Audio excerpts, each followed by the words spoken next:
बार बार पूछा गया अवधेश प्रसाद से, मोहित खान के साथ तस्वीरें दिखाकर उन्होंने कहा मुझे तो पता भी नहीं है ये कौन है। उसके बाद जब गिरफ्तारी हो गई तो वहां धमकियां दी जा रही हैं उस बच्ची को, उनके परिवार को, क्या आप वापस लीजिए मामला।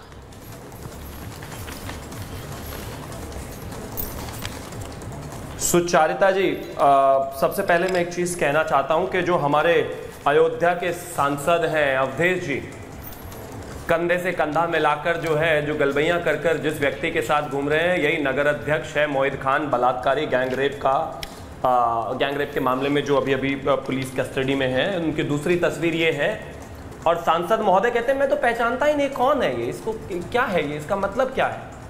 अगले ही पल कहते हैं कि नहीं ये तो, इसमें तो डीएनए टेस्ट और हो जाए तो ज्यादा बेहतर रहेगा। अब डीएनए पर आ जाते हैं। 13 साल की बच्ची पर किस तरीके से समाजवादी के नेता अखिलेश यादव से लेकर सांसद दोनों मिलकर महिला का कैरेक्टर, बच्ची का कैरेक्टर असैसिनेशन कर रहे हैं, 13 साल की का, और उसके साथ बलात्कार तो हुआ ही है, गैंगरेप तो हुआ ही है, उसके साथ और ज्यादा जो है अत्याचार जो कर रहे हैं ये लोग। अखिलेश यादव ने एक कोट रिट्वीट करते हुए लिखा है, मैं उस पर भी आऊंगा, लेकिन जो ट्वीट किया है उन्होंने वो क्या है, कुकृत्य के मामले पर जिन पर भी आरोप लगा है उनका डीएनए टेस्ट कराकर इंसाफ का रास्ता निकाला जाए, न कि केवल आरोप लगाकर सियासत की जाए। जो भी दोषी हो उसको कानून के हिसाब से पूरी सजा दी जाए, लेकिन अगर डीएनए टेस्ट के बाद आरोप झूठे साबित होते हैं तो सरकार के संलिप्त अधिकारियों को भी नहीं बख्शा जाना चाहिए। यही न्याय की मांग है। एक जौनपुर में रेप हुआ था, उसकी कोर्ट रिट्वीट करके लिखा है। जिस रेप के ऊपर आपने कोर्ट रिट्वीट करके लिखा हुआ है वहां तो बच्ची प्रेग्नेंट है ही नहीं। तो आप जो है अयोध्या की खबर में मोहित खान को सीधा ना सपोर्ट करके एक और रेप की खबर को आधार बनाकर एक बच्ची का कैरेक्टर असैसिनेशन कर रहे हैं। एक 13 साल की बच्ची जो 2 महीने की प्रेग्नेंट है, वो पहले अपने आप को प्रेग्नेंट कराएगी किन लोगों से, फिर उनके ऊपर जो है बलात्कार का आरोप लगाएगी, फिर उसके ऊपर पुलिस में बयान देगी, अपने परिवार और अपनी जिंदगी को बर्बाद करेगी। ऐसा अखिलेश यादव और अवधेश प्रसाद मानते हैं।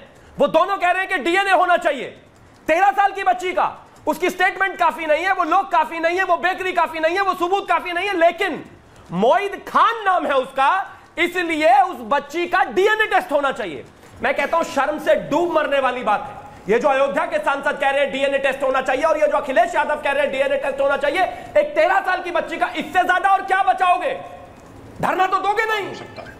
मैं मानता हूं इससे ज्यादा बुरी स्थिति हो नहीं सकती बहुत। और कम से कम इस देश में अब तो उन लोगों को बोलना चाहिए जो फेविकॉल पीकर बैठे हुए हैं कि 13 साल की बच्ची का डीएनए टेस्ट मांग रहा है एक बड़ी पार्टी का अध्यक्ष। देखिए आज यादव 13 साल की एक बच्ची का डीएनए टेस्ट मांग रहे हैं। मैंने जब उस बच्ची के बारे में पहली बार सुना डीजीपी सर, जब हमने उस बच्ची के बारे में, उसका बैकग्राउंड के बारे में जाना कि कैसे परिवार में पिता नहीं है, उसके बाद बहनें हैं, सब लोग मिलकर मजदूरी का काम करते हैं, और उसके बाद जब ये घटना घटी, बच्ची का वीडियो बनाया गया, उस वीडियो को दिखा कर बार बार बलात्कार किया गया।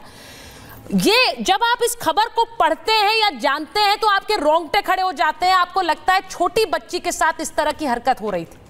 और जब वो बच्ची हिम्मत कर इस मामले के बारे में कुछ कहती है तो फिर धमकियां मिलती हैं।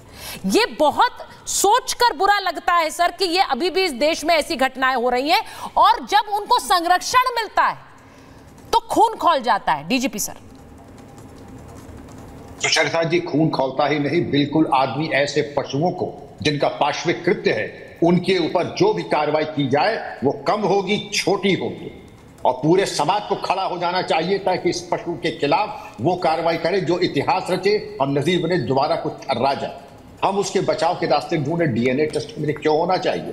सुप्रीम कोर्ट, हाई कोर्ट ये कहते हैं कि पीड़िता का एक बयान काफी है सजा देने के लिए। आप ये कहिए तुम्हारे भागने के सारे रास्ते बंद हैं, अगला सेंटेंस क्या होगा वो सुनिए कि डीएनए टेस्ट दरअसल वॉशिंगटन में होना चाहिए, एफबीआई की लेबोरेटरी में। अगर वहां भी अगर रिजल्ट माकूल ना आए तो लंदन में स्कॉटलैंड यार्ड के उसमें कराइए, और तब तक कराइए जब तक कि उसको लाभ न मिल जाए। आपकी इत्तला के लिए अर्ज है श्रीमान जी कि डीएनए टेस्ट कोई कंक्लूसिव टेस्ट नहीं है। पीड़िता का बयान और परिस्थितिजन्य साक्ष्य, सर्कमस्टेंशियल एविडेंस पर्याप्त है। और यहाँ तो सारा चीख के कह रहा है कि उसका वीडियो आपने बनाया और कुछ चाहते हो बेशर्मी के साथ, जिस तरीके से बलात्कारी के साथ खड़े हो, और कौन सी तुम राजनीतिक स्वार्थ सिद्धि करोगे और कितना नीचे जाओगे। मैं तो सुचरिता जी कहता था कोई भी पीड़िता हो वो मेरी बेटी है, हम सबकी बेटी है, और कम से कम इतनी संवेदना से अपेक्षा करता है समाज कि डीएनए छोड़ दीजिए, पहले तो जो हो रहा है बुलडोजर कांड वो बिल्कुल सही हो रहा है, और कुछ भी हो सकता है वो भी होना चाहिए। मैं ये भी कहना चाहूंगा कि दो नेता जो बेशर्मी के साथ उनके साथ धमकाने की कोशिश कर रहे हैं उनको भी लार्जर कॉन्स्पिरेसी में जेल भेजना चाहिए, और मामूली धाराओं में नहीं, रासुका के अंतर्गत वो भी जेल में जाए और सुसंगत धाराओं में जाए। इस तरीके का मजाक न बनाने की कोशिश करें कि बच्चे हैं, बच्चों से गलती हो जाती है, एक तरफा कार्रवाई की बात आती है, तो कार्रवाई क्या दो तरफा होगी? जो आरोपी है उसी के खिलाफ तो कार्रवाई होगी। क्या आप चाहते हैं कि जो वहां पर पान की दुकानें हैं उनके ऊपर भी कार्रवाई हो? जो आरोपी है, जिसने सहयोग किया, जिसने मदद की, उसको मिट्टी में मिलना है, समाप्त होना ही होना है। और वाकई ऐसा है, सुचरिता जी इसको कहते हैं ऐसा कहर आया कि आशिक इश्क भूल गए।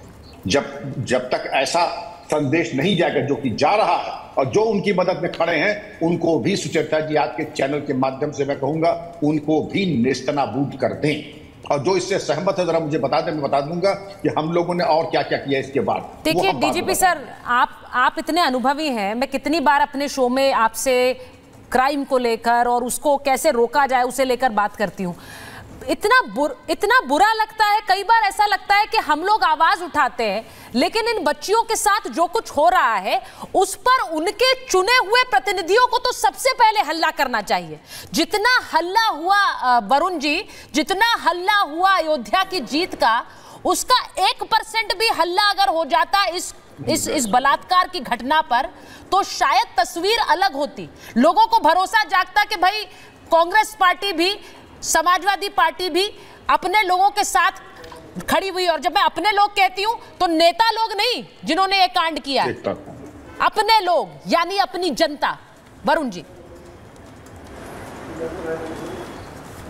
सुचारिता जी, ऐसी जो विषय होता है उस पर डिबेट करने में बड़ा मतलब इच्छा नहीं होती है।